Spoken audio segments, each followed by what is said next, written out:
أصحاب الكهف وحكي لا قدك أصحاب الكهف مش لو يقرجيب مركي hore loo aqoon jiray raqiim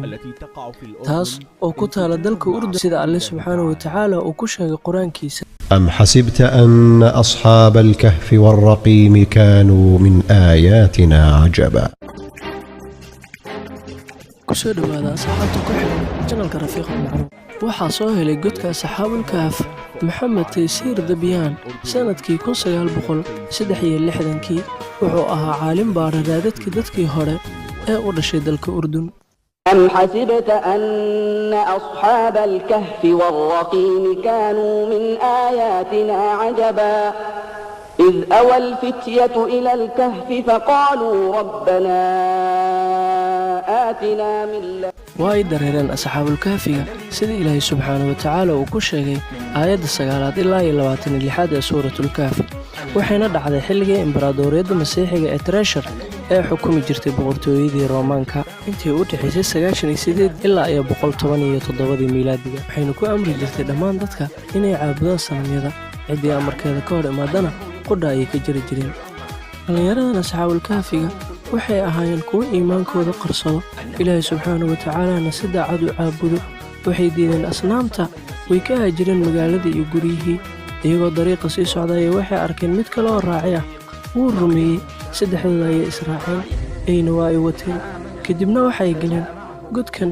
Ilaahay subhanahu wa ta'ala uu quraanka ku sheegay godkan maanta waxa uu ku yaalaa deegaanka Rajiib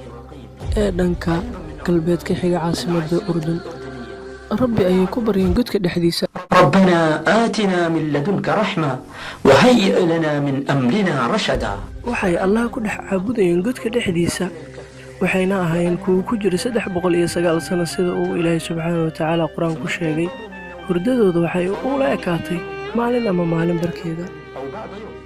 mid ka mid ah asxaabul kahfiga waxay u direen suuqa si uu wax uga soo iibiyo markii suuqa imaaday lacagtu uu watay dadkii way la yaabeen way ka xayeen oo waxay u geeyeen maxkamadda qaadigii waa uu yaabay wuxuuna garwaaqsaday in 300 sano wax ka badan ay dadkan hurdo ku jireen lacagtuna ay tahay 3 qarni ka hor xaakimkii wuu waday wuxuuna geeyay imbaradoriyadda xilligaas uu talin jiray nin la yiraahdo Diboshes intii u dhaxaysay 408 ilaa 450 miilaadiga asxaabul kahfi iyo ninkii qaadiga ah iyo dhammaan imbaradoriyadii waxay hor imaadeen dadkii deedna waxay la yaabeen Ilaahay subhanahu wa ta'ala quwadiisa way soo laabteen asxaabul kahfi godkooda ayayna galeen halkaas ay ku geeriyoodeen dadkii imbaradoriyadda halkaas joogay way ixtiraam weyna karaameen waxayna la yaabeen mucjisaadkooda halkaas ayaana lagu ilaalinayay فضربنا على آذانهم في الكهف سنين عددا يوسف حرقود وإلاليها قدك وحكشا كينا قصة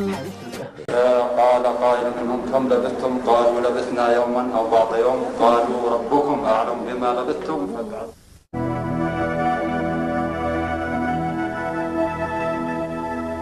لفان أدو جيدنا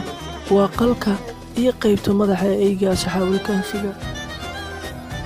godka korkiisa Roomaanka ayaa macbad ka samaystay dhagxaantan idin muuqdana waa asaaskii macbadkii Cabdimalik bin Marwan ee rajayna subscribe ina dhahaan channelka